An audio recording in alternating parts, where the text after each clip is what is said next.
My name is Glenda Thompson. I'm 30 years old, a coder who built a small startup in San Francisco from nothing but grit and countless late nights fueled by coffee. That day, I was sitting in a Palo Alto law office, my stomach in knots, facing my brother. He leaned back in his chair, arms crossed, his smirk sharp enough to cut glass. "You'll get nothing from Dad's 69 million will," my brother sneered, his voice dripping with confidence. I clenched my fists under the table, his words echoing years of being pushed out of my own family. He thought he'd won, that the company our father built was his. His mother sat beside him, her eyes cold, nodding at his every word.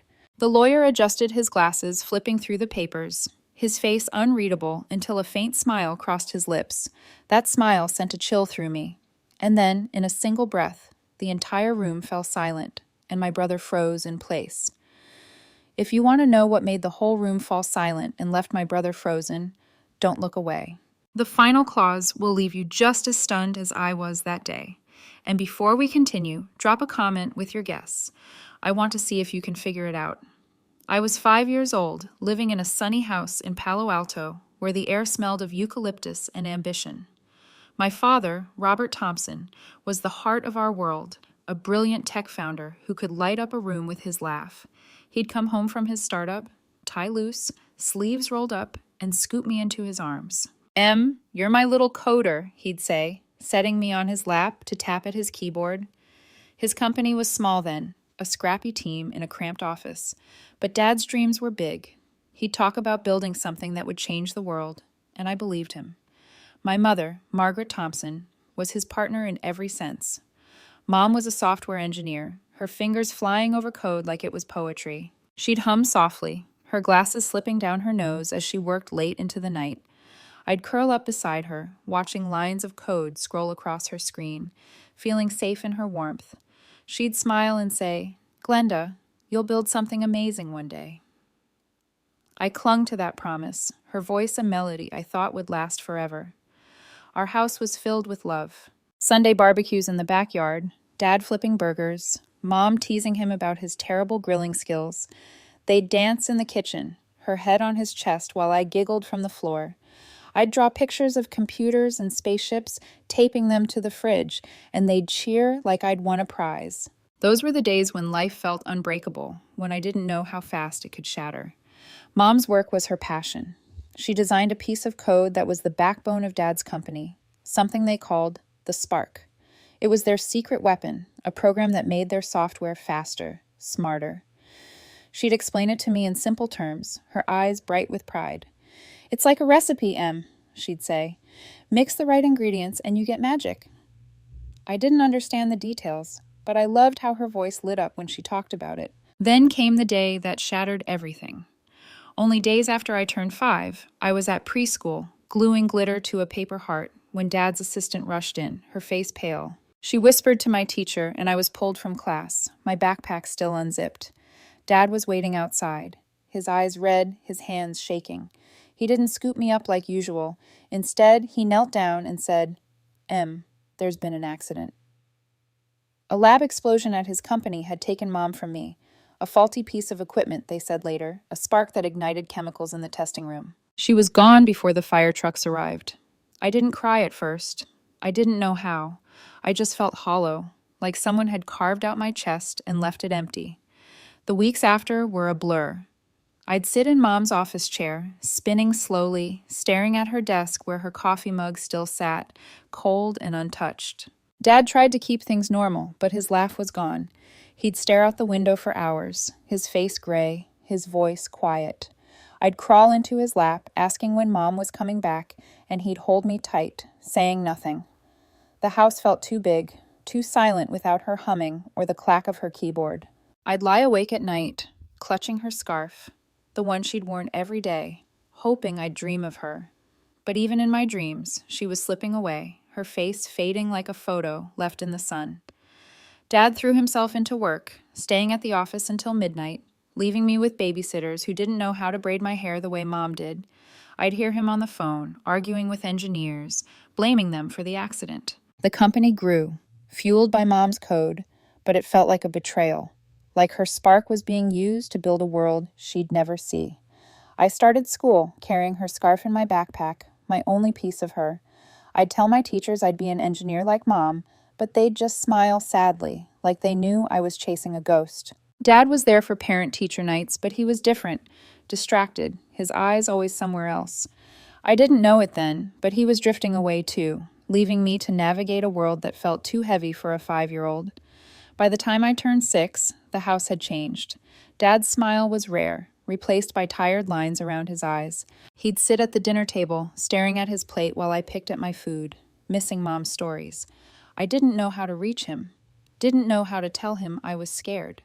The company was his lifeline now, pulling him further from me. I'd overhear him talking about scaling up, about investors and acquisitions, words that meant nothing to me, but felt like walls between us. I'd draw more pictures, taping them to his office door, hoping he'd notice.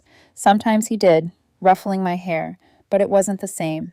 The warmth was gone, and I felt it slipping away, just like Mom had. I didn't know then that another change was coming, one that would push me even further from the family I had left.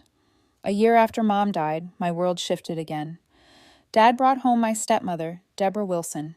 She walked into our Palo Alto house like she owned it, her heels clicking on the hardwood, her smile sharp and practiced.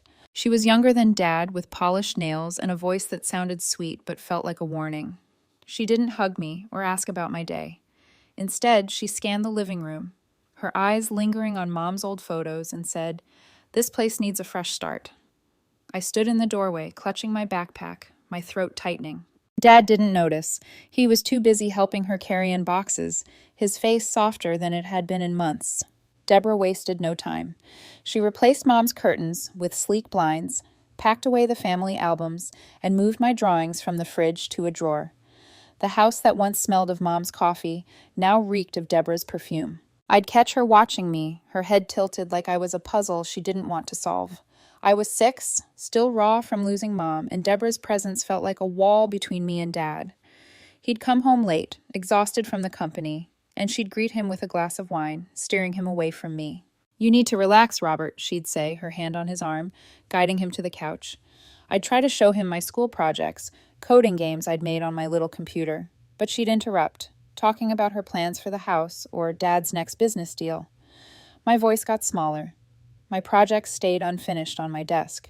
Dad still called me M, sometimes ruffling my hair, but his eyes were distant, caught in her orbit.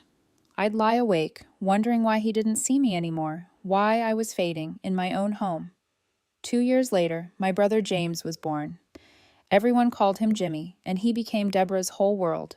She'd cradle him, cooing about his perfect little fingers, while I sat at the kitchen table, ignored. Jimmy was a fussy baby, always crying, but Deborah treated him like a prince. She'd snap at me if I made too much noise, saying, "You'll wake your brother." I wasn't his sister in her eyes, just an inconvenience. Dad was smitten with Jimmy, too. He'd carry him around the office, showing him off to employees, saying, "This kid's going to run the company someday." I'd trail behind, hoping for a glance. But Dad's attention was locked on Jimmy. The company was booming now, Mom's code driving its success. But nobody mentioned her name anymore. It was like she'd never existed. As Jimmy grew, so did the distance between me and Dad. Deborah made sure of it. She'd plan family outings, picnics, trips to the park, but I was always an afterthought. "Oh, Glenda, you're coming," she'd say, her voice dripping with surprise, like I didn't belong. Jimmy, even as a toddler, picked up her cues. He'd stick out his tongue when I tried to play with him, running to Deborah instead. By the time I was 10, I was eating dinner alone in my room, my door closed to block out their laughter downstairs. I'd hear Deborah talking to Dad about Jimmy's future, how he'd go to the best schools, how he'd inherit everything. "He's your legacy, Robert," she'd say, her words cutting me out. I'd stare at my computer, teaching myself to code, trying to hold on to Mom's dream for me. School became my escape. But even there, I felt out of place. Kids whispered about my family's wealth, but I didn't feel rich. I felt invisible. Deborah enrolled Jimmy in fancy preschools, bragging about his genius to anyone who'd listen, while I got hand-me-down laptops and secondhand books. I'd spend hours in the library learning Python, building simple apps, hoping Dad would notice. Once I showed him a game I'd coded, a spaceship dodging asteroids. He smiled faintly and said, "That's nice, Em," before Deborah called him away to discuss Jimmy's new tutor. My chest ached, but I swallowed it, saving my game to a floppy disk labeled Mom. It was my way of keeping her close, of proving I was still her daughter. By the time I was a teenager, Deborah and Jimmy had taken over the house. She'd redecorated my room without asking, swapping my posters for neutral paint, saying it was more mature. Jimmy, now a smug kid with a permanent smirk, would barge in, messing with my computer, laughing when I got mad. "This is my house too," he'd say, echoing Deborah's tone. I'd lock my door, but it didn't matter. They'd already pushed me out. Dad was rarely home, buried in board meetings, his company now a giant in Silicon Valley. When he was around, he'd talk about Jimmy's potential, never mine. Deborah would nod, her arm around Jimmy, her eyes daring me to speak up. I didn't. I just coded faster, built more apps, and dreamed of a life where I wasn't the extra kid. I was 13, staring at my screen, when I realized I'd have to build that life myself. After high school, I packed a single suitcase and left Palo Alto behind. The house filled with Deborah's perfume and Jimmy's smug laughter wasn't home anymore. I moved to San Francisco, renting a tiny studio apartment with creaky floors and a view of a brick wall. It was all I could afford, but it was mine. I'd spent years teaching myself to code, sneaking late-night sessions on my old laptop while Deborah and Jimmy dominated Dad's attention. Now, free from their shadow, I felt alive for the first time in years. I'd sit cross-legged on my mattress, surrounded by empty coffee cups, diving into online tutorials, Python, JavaScript, machine learning. I soaked it all up, my fingers racing across the keyboard. Mom's voice echoed in my head. "You'll build something amazing." I wasn't just coding to survive. I was coding to prove her right. San Francisco buzzed with dreamers like me, and I found my place among them. I joined coding meetups in cramped cafes where scruffy programmers swapped ideas over cheap beer. I was shy at first, my voice barely above a whisper. But they didn't care about my last name or my family's wealth. They cared about my code. One night I showed my app, a tool to streamline project management, to a group of coders. A guy with a faded hoodie leaned in, squinting at my screen. "This is solid," he said. "You should build it out." My heart raced. For the first time, someone saw me, not the extra kid Deborah had labeled me. I spent months refining the app, skipping meals to save for a better laptop, debugging until my eyes burned. By the time I had a working prototype, I'd scraped together enough freelance gigs to pitch it to small startups. Launching my startup was like jumping off a cliff. I called it CodeSap, a nod to Mom's spark that powered Dad's company. I rented a desk in a co-working space surrounded by other founders who lived on energy drinks and ambition. My app caught on slowly, first with a local design firm, then a tech consultancy. Every download felt like a victory. Every user review, a spark of hope. But it wasn't easy. I'd pitched to investors who raised eyebrows at my lack of a degree, their smiles polite but dismissive. "No formal education?" they'd ask, glancing at my thrift store blazer. I'd nod, my jaw tight, and explain how I'd taught myself everything. Some walked away, but others stayed, intrigued by my grit. A small venture fund took a chance, giving me just enough to hire a part-time developer and keep the lights on. Late nights were my constant.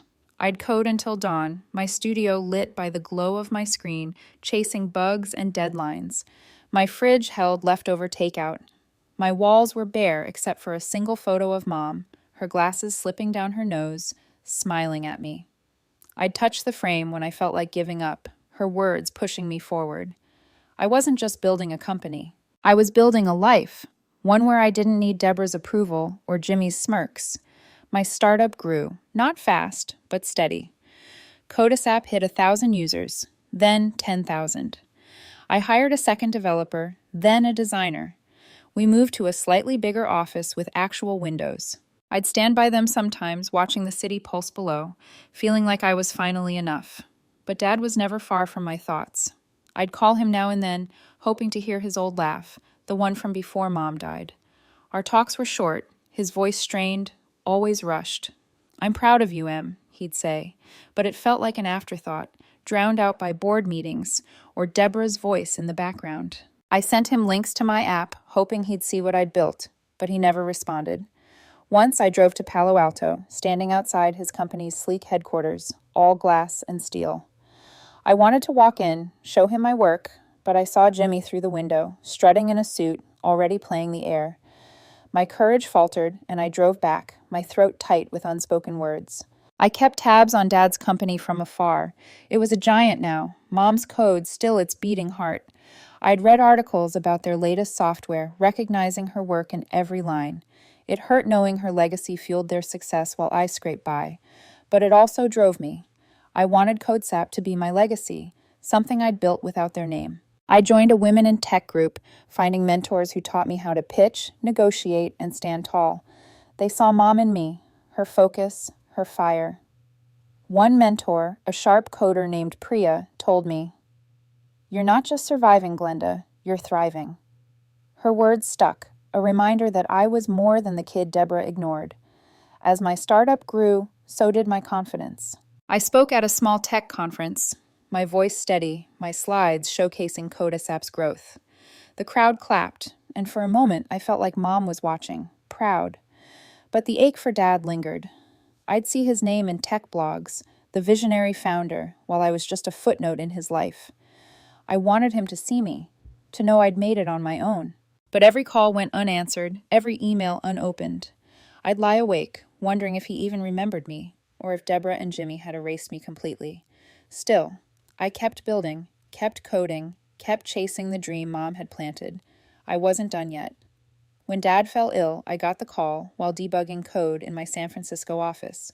His assistant's voice was clipped, urgent. He was in a Palo Alto hospital, fading fast. I dropped everything, my pulse quickening, and drove south, the city lights blurring past. I hadn't seen Dad in years, not since my unanswered emails and calls piled up. Now the thought of losing him without a real goodbye felt like a weight crushing my chest. I parked outside the hospital, its sterile glow swallowing the night, and steeled myself. I wasn't just walking into a ward, I was walking back into a family that had pushed me out. But Dad was still my father, and I needed to see him, to hold on to whatever was left of us. Inside, the hospital smelled of antiseptic and regret. I found Dad's room, but Deborah blocked the doorway, her arms crossed, her eyes narrowing. "You shouldn't be here," she said, her voice low but sharp. "This is a family matter." I froze, my hands trembling, but pushed past her, my shoulder brushing hers. Dad lay in the bed, tubes snaking from his arms, his face pale and sunken. He looked smaller than the man who used to scoop me up, his laugh a distant memory. I whispered, "Dad, it's me." But his eyes stayed closed. Deborah hovered, her presence like a shadow, urging me to leave. "He needs rest, not stress," she snapped, her nails tapping her phone. I bit my lip, refusing to budge, my gaze fixed on Dad's shallow breathing. Jimmy strode in, his suit crisp, his smirk as sharp as ever. "Back to beg for scraps," he said, leaning against the wall, his tone dripping with disdain. "Dad's company is mine now. You're wasting your time." His words stung, but I swallowed the hurt, focusing on Dad. Jimmy was different now. Not just the spoiled kid who'd stolen my toys. He was the CEO, handpicked by Deborah's scheming, strutting like he'd already won. I wanted to snap back, to tell him I'd built my own life, but the hospital room felt too small for that fight. Instead, I sat by Dad, holding his hand, its warmth faint but real. For a moment, it was just us, like before everything changed. A nurse interrupted, saying Dad had asked for me before slipping into a haze. My heart skipped. She handed me a note with a login code for an email account I didn't recognize. "He said it's for you," she whispered, glancing at Deborah, who frowned. I stepped into the hallway, my phone shaking in my hands, and logged in. The email was from Dad, sent weeks ago, its subject line blank. "M," it read, "there's something you need to know about your mother's work. Find Laura Bennett, she'll explain." My breath caught. Mom's work. Her code. I hadn't heard her name spoken in years, and now Dad was pointing me to it. Deborah appeared behind me, her voice icy. "What's that?" she demanded, reaching for my phone. I pulled away, my resolve hardening. She wasn't stopping me this time. I tracked down Laura Bennett, a former colleague of Mom's, through an old company directory. She agreed to meet me at a quiet diner near the hospital. Her face lined but warm, her eyes carrying a spark I recognized from Mom's old photos. "Your mother was brilliant," Laura said, stirring her coffee. Her code is still the heart of your father's company. He never forgot that. She slid a USB drive across the table, her voice low. This has an email he sent me, encrypted, about a plan for you. He wanted you to have her legacy. My fingers closed around the drive, my mind racing. Laura explained how Mom's code, a unique algorithm, had driven the company's success, but Dad had kept a piece of it locked away, meant for me. She didn't ask for anything, just looked at me like she saw Mom in my eyes. Deborah and Jimmy didn't know about the email or Laura. Back at the hospital, they doubled down, their whispers sharp as knives. Jimmy cornered me in the waiting room, his voice a hiss. Whatever you're digging for, it won't change anything. I'm the heir. Deborah stood behind him, her smile cold, her hand on his shoulder. I clutched the USB drive in my pocket, Laura's words echoing. Dad had a plan. I didn't know what it meant yet, but it was a lifeline, a thread connecting me to him and Mom. I looked at Jimmy, my voice steady. We'll see, I said, and walked away, my heart pounding with something new. Hope. Dad was slipping away. But he'd left me something, and I wasn't letting them take it. A week after Dad's passing, I sat in a Palo Alto law office, the air heavy with anticipation. Jimmy lounged across from me, his suit tailored, his smirk sharp as a blade. He leaned back, arms crossed, radiating confidence. The company's mine, he said, his voice loud enough for everyone to hear. Dad knew I was the future. Deborah sat beside him, her posture rigid, her eyes scanning the room like a hawk. I gripped the edge of my chair, my heart surging with a mix of dread and determination. I'd come for answers, not to fight, but Jimmy's taunts made it hard to stay calm. The USB drive from Laura, tucked in my pocket, felt like a secret weapon. I didn't know what was coming, but I wasn't leaving empty-handed. William Peterson, Dad's lawyer, entered with a stack of papers, his face calm but unreadable. He adjusted his glasses and began, his voice steady. We're here to read Robert Thompson's last will and testament. Jimmy leaned forward, his grin widening as if the victory was already his. Deborah nodded, her fingers tapping impatiently. William listed smaller bequests, charities, distant cousins, but I barely listened. My focus was on Jimmy, his smugness, a reminder of years spent pushing me out. I glanced at Laura, sitting quietly in the corner, her expression soft but alert. She'd promised to stand by me, and I trusted her, though I didn't know why Dad had chosen her to hold his truth. William cleared his throat, flipping to a sealed envelope marked confidential. The room stilled. Robert established a trust years ago, he said, his tone deliberate. It concerns the company and its core assets. Jimmy's smirk faltered, his eyes narrowing. Deborah leaned forward, her nails digging into her purse. William opened the envelope, revealing a document dated long before Dad's illness. The trust transfers 90% of the company's shares to Glenda Thompson, he read, his voice cutting through the silence. My breath caught, my mind reeling. 90%. The company, Mom's code, Dad's empire, was mine. Jimmy's chair scraped back, his face red. This is a mistake, he shouted, slamming his fist on the table. Deborah gasped, her hand clutching his arm, her composure crumbling. William raised a hand, unmoved. The trust is ironclad, verified by Robert's signature and a third-party notary. He slid a copy across the table, the numbers stark. $69 million in assets, tied to Mom's algorithm, now under my control. I stared at the paper, my hands trembling, unable to speak. Jimmy's voice rose, sharp and desperate. I'm the CEO. I built this company. Deborah joined in, her words venomous. She's nothing, an outsider. Robert wouldn't do this. But William's gaze was steady, his voice firm. Robert's intent was clear. Glenda inherits the shares to protect the company's legacy. I felt anchored, like the ground had finally stopped shifting beneath me. Laura stood, her presence quiet but commanding. There's more, she said, pulling a tablet from her bag. She tapped the screen, opening an email Dad had sent her, encrypted and time-stamped years ago. Glenda, it read, your mother's code is the soul of this company. You're the only one I trust to carry it forward. Don't let them bury her legacy. My eyes stung. Dad's words, a bridge to Mom, to the life we'd lost. Laura met my gaze, her nod firm. He sent this to me for safekeeping, she said. He knew you'd honor Maggie's work. Jimmy's face twisted, his voice a hiss. You're lying. You're both in on this. But Laura didn't flinch, her calm unshaken. She handed William a decrypted copy, its authenticity verified by a digital signature only Dad could have created. Deborah's face was pale, her hands shaking as she stood. "This is theft," she spat, pointing at me. "You've manipulated this, stolen what's rightfully Jimmy's." I met her gaze, my voice steady for the first time. "It's Mom's legacy, not yours," I said. "Dad knew that." Jimmy lunged forward, his finger in my face. "You'll ruin everything. You're nothing." But William stepped in, his tone final. "The trust is legally binding. Any challenge will fail." Jimmy slumped back, his confidence shattered, his eyes burning with rage. Deborah clutched her purse, her lips a thin line, defeat written in her silence. I looked at Laura, gratitude swelling in my chest. She hadn't asked for anything, no shares, no favors, just stood by me, honoring Dad's wish and Mom's memory. The room felt lighter, like I'd reclaimed something long stolen.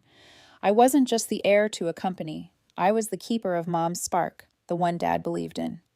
Jimmy and Deborah could fight, but they'd lost. The lawyer gathered his papers, signaling the end. I stood, the USB drive still in my pocket, Dad's words echoing in my mind.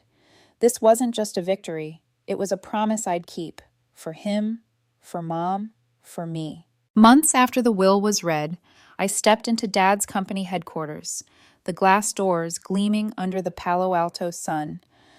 The boardroom was mine now, its long table lined with executives waiting for my lead. I wasn't just Glenda, the overlooked daughter.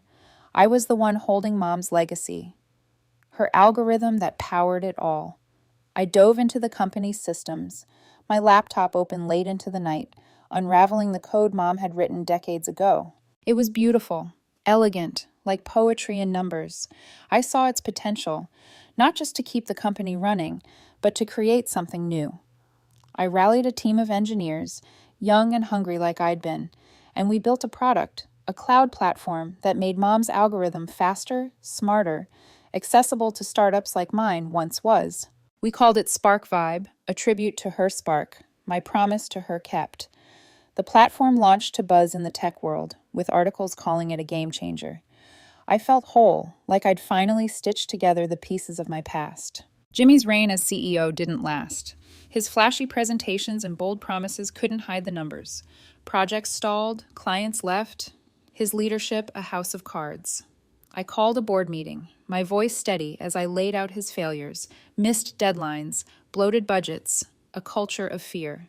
The vote was swift. Jimmy was out. He stormed into my office, his face twisted with rage. "You can't do this," he shouted, slamming his hands on my desk. "This company was mine." I stood, meeting his glare. "You ran it into the ground," I said. "You're done here." Security escorted him out, his protests echoing down the hall. I didn't feel triumph, just relief. Jimmy wasn't my brother. He was a shadow I'd finally stepped out from. Deborah's fall was quieter, but no less final. She'd poured her wealth into risky ventures, betting on startups that crumbled under scrutiny. Word spread fast in Silicon Valley. Her investments tanked. Her reputation followed. I heard she'd sold the Palo Alto house, the one she'd stripped of Mom's memory, to cover debts. She called me once, her voice thin, asking for a loan. "We're family, Glenda," she said, the words hollow. I hung up without a reply. She'd never been my family, only a thief of the life I'd once had. Her name faded from the tech scene, a footnote in someone else's story. I didn't look back. Laura was different. She'd stood by me, delivering Dad's truth when it mattered most. But as I rebuilt the company, I saw her lingering, her calls too frequent, her advice veering into suggestions about partnerships that felt off. She'd been Mom's friend, Dad's ally. But this was my path now. I met her at a cafe, thanking her for everything, her loyalty, her courage. "I need to do this alone," I told her, my tone firm but kind. She nodded, her eyes sad but understanding, and we parted ways. Cutting her off wasn't easy, but it was necessary. I'd learned to trust myself, to guard what Mom and Dad had left me. Standing at the helm of the company, I saw the truth clearly. Jimmy's greed, Deborah's scheming. They'd chased power but lost it all. My strength wasn't in wealth or titles, but in the work I'd done, the code I'd written, the integrity I'd held on to.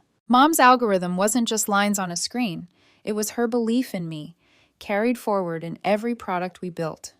I walked through the office, my team buzzing around me, their ideas lighting up the future. Spark Vibe was growing, and so was I. I'd lost a family but found a purpose. Talent and truth had won. Not because I'd fought harder, but because I'd stayed true to Mom, to Dad, to myself, too. Years later, as I stood on a stage at a global tech summit, the crowd of thousands watched as I unveiled our latest innovation, a program designed to make artificial intelligence accessible to small creators and students around the world. I could almost hear Mom's hum in the back of my mind, the same melody she used to play while coding late at night. When the applause filled the hall, I closed my eyes for a moment. I saw her, her glasses slipping down her nose, her smile proud. After the presentation, a journalist approached me. "Your company has changed the industry," she said. "Do you ever think about what started it all?" I smiled. Every single day. That evening, I returned to my office. On my desk sat the framed photo of Mom and Dad, the one I'd carried since my studio apartment days. I traced their faces with my fingers and whispered, "I did it." Outside, the city glowed, full of dreamers like me, people chasing their own sparks. I knew Mom and Dad's legacy wasn't just in the company or the code, it was in me. And for the first time in my life, I finally felt home.